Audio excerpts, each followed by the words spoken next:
날마다 하나님의 말씀을 가까이 하는 모든 성도분들에게 하나님의 은혜와 사랑이 함께하기를 주님의 이름으로 축원합니다. 오늘 우리에게 주시는 하나님의 말씀은 로마서 9장 24절에서 29절까지의 말씀입니다. 이 그릇은 우리니 곧 유대인 중에서뿐 아니라 이방인 중에서도 부르신 자니라. 호세아의 글에도 이르기를 내가 내 백성 아닌 자를 내 백성이라 사랑하지 아니한 자를 사랑한 자라 부르리라.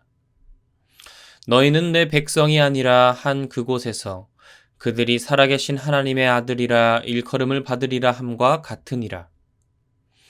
또 이사야가 이스라엘에 관하여 외치되 이스라엘 자손들의 수가 비록 바다의 모래 같을지라도 남은 자만 구원을 받으리니 주께서 땅 위에서 그 말씀을 이루고 속히 시행하시리라 하셨느니라.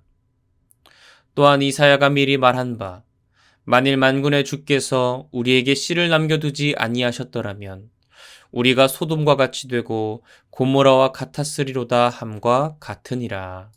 아멘. 지난 시간 우리는 로마서 9장을 통해 하나님의 구원 역사에 대해서 함께 나누었습니다. 하나님의 구원이 유대인에서 이방인으로 확장되는 것에 대해서 유대인들은 불평하고 하나님은 불공평하시다, 불의하시다 따졌습니다. 그런 이스라엘 백성들을 향해 바울은 뭐라고 논증하였습니까? 하나님이 유대인들을 넘어 이방인까지 구원하시는 것은 바로 창조주 하나님의 자유다. 하나님의 택하심의 자유요, 또한 긍휼히 여기심의 자유다 바울은 선포하였죠. 그런 하나님을 향하여 이스라엘 백성들은 또 불평하였습니다. 저 들짐승과 같은 무지한 이방인들까지 구원하신다면 하나님은 불의하신 하나님입니다. 그러자 바울은 토기장이와 토기의 비유를 통해서 토기도 아닌 토기 조각과 같은 우리가 감히 창조주 하나님, 토기장이에게 논쟁할 수 있겠느냐 바울은 말씀을 전했습니다. 오늘은 이어서 이제 로마 교회에게 임한 하나님의 긍휼히 여기심을 전하는 바울의 말씀을 나눠보겠습니다. 9장 24절 말씀입니다.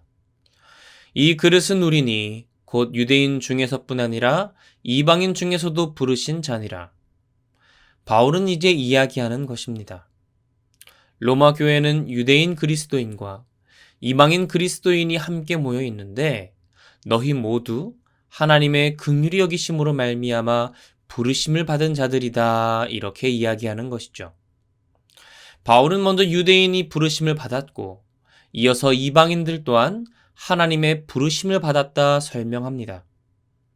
그리고 이어서 이방인들이 하나님의 부름을 받아 구원받게 된 것을 구약의 선지자 호세아의 말씀을 가져와서 증명하는데요. 25절 26절 말씀입니다.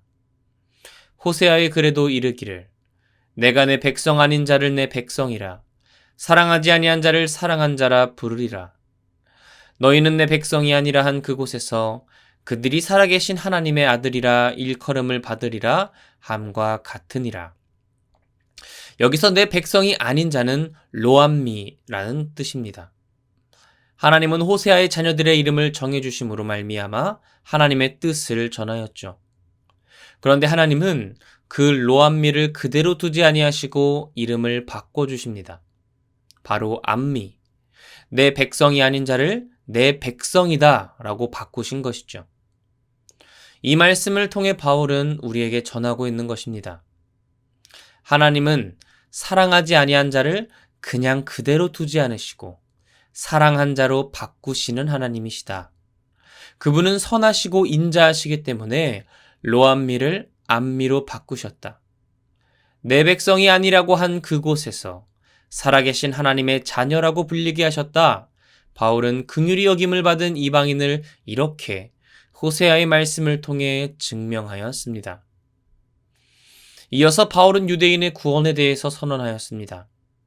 자꾸 이방인까지 구원한다고 불평하는 너희 유대인들아, 이사야 선지자의 말씀을 새겨들어라. 27절, 28절 말씀입니다. 또 이사야가 이스라엘에 관하여 외치되 이스라엘 자손들의 수가 비록 바다의 모래 같을지라도 남은 자만 구원을 받으리니 주께서 땅 위에서 그 말씀을 이루고 속히 시행하시리라 하셨느니라. 당시의 이스라엘 백성들이 생각하는 구원론은 바로 혈통에 있었습니다. 나는 하나님께 구원받아 천국 갈 거야. 왜냐면 나는 혈통적으로 아브라함의 자손이니까. 하나님이 아브라함과 하셨던 약속, 내가 너의 자손을 바다의 모래처럼 많게 해주겠다. 그 언약의 백성이 바로 나니까 나는 지금 어떻게 살아도 구원받아. 나는 아브라함의 자녀니까.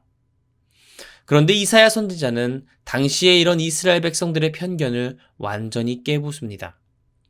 아니다. 너희의 구원은 혈통에 있지 않다. 너희 이스라엘의 수가 아브라함과 하나님의 언약으로 말미암아 바다의 모래같이 많을지라도 다 구원받는 것이 아니라 오직 남은 자만 구원받는다. 이렇게 이사야는 충격적인 말씀을 전하였습니다. 그리고 바울은 이사야 선지자의 또 다른 말씀을 가져와서 당시 유대인들의 편견을 깨부숩니다. 29절 말씀입니다. 또한 이사야가 미리 말한 바 만일 만군의 주께서 우리에게 씨를 남겨두지 아니하셨더라면 우리가 소돔과 같이 되고 고모라와 같았으리로다 함과 같으니라. 만일 하나님이 우리 중에 씨를 남겨두지 않으셨다면 여기서 씨는 바로 남은 자입니다. 하나님이 남은 자를 우리 이스라엘 가운데 남겨두지 않으셨더라면 우리는 소돔과 고모라와 같았을 것이다. 이 말씀이 당시 유대인들에게는 굉장히 공격적이고 충격적인 말씀이었습니다. 당시의 소돔과 고모라와 같다는 것은요, 아주 심한 욕입니다. 소돔과 고모라가 어떤 곳입니까? 굉장히 악한 성읍이었습니다. 얼마나 악하면 하나님이 그 악을 참지 못하시고 진노의 유황불로 모두 심판하실 정도로 너무나 악한 곳이었습니다. 아브라함의 기도를 통해서 하나님이 그곳에서 의인 10명을 발견한다면 심판하지 않겠다고 말씀하셨지만 그 의인 10명이 없어 멸망당한 도시가 바로 소돔과 고모라입니다. 그런데 이스라엘이 소돔과 고모라 같다는 것은 무슨 말일까요? 우리 안에 하나님 앞에 남은 자가 몇 명 없었다면 우리도 하나님 앞에 심판받을 아주 악한 자들이라는 말씀입니다. 즉, 바울은 이사야 선지자의 말씀을 통해 유대인 그리스도인들을 향해 이렇게 말하는 것입니다.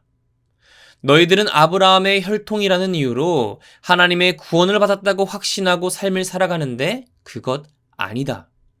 하나님의 남은 자만 구원받는다. 그리고 우리가 소돔과 고모라처럼 심판받지 않는 것은 하나님이 우리를 긍휼히 여기셔서 남은 자를 두셨고 그 남은 자들로 인하여 우리가 유황불로 심판받지 않는 것이다 이야기하는 것입니다. 이방인 긍휼히 여긴다고 불평하는 너희 유대인들아, 정신 차려라. 너희도 만약 하나님의 긍휼히 여기심이 없었다면 모두 심판받았다. 바울은 이사야 선지자의 말씀을 통해 증명하는 것입니다. 사랑하는 성도 여러분, 로마 교회 안에 이방인 그리스도인과 유대인 그리스도인이 모두 하나님의 긍휼히 여기심으로 말미암아 구원받았습니다. 그런데 우리가 잊지 말아야 할 것은 우리 화평교회 또한 하나님의 긍휼히 여기심으로 말미암아 여기까지 왔다는 것입니다.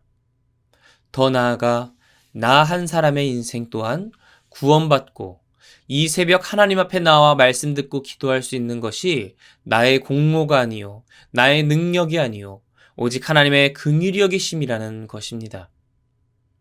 하나님의 백성이라고 부를 수 없는 자들이었는데 하나님이 창조주의 권능과 자유로 우리를 택하시고 부르셨습니다. 그리고 우리를 긍휼히 여기심으로 말미암아 예수 그리스도의 복음을 듣고 받아들이게 하셨죠. 그렇게 하지 않으셔도 되는데 그렇게 하셨습니다. 사랑의 하나님이 우리를 긍휼히 여기셨기 때문에 불쌍히 여기셨기 때문에 그것을 우리는 자비라고 부릅니다. 그것을 우리는 은혜라고 부르지요. 그런데 그 은혜와 자비를 받고서도 교만과 다툼을 내뱉는 자들이 있었습니다. 누구인가요? 우리가 계속 보아온 바로 이스라엘 백성들입니다.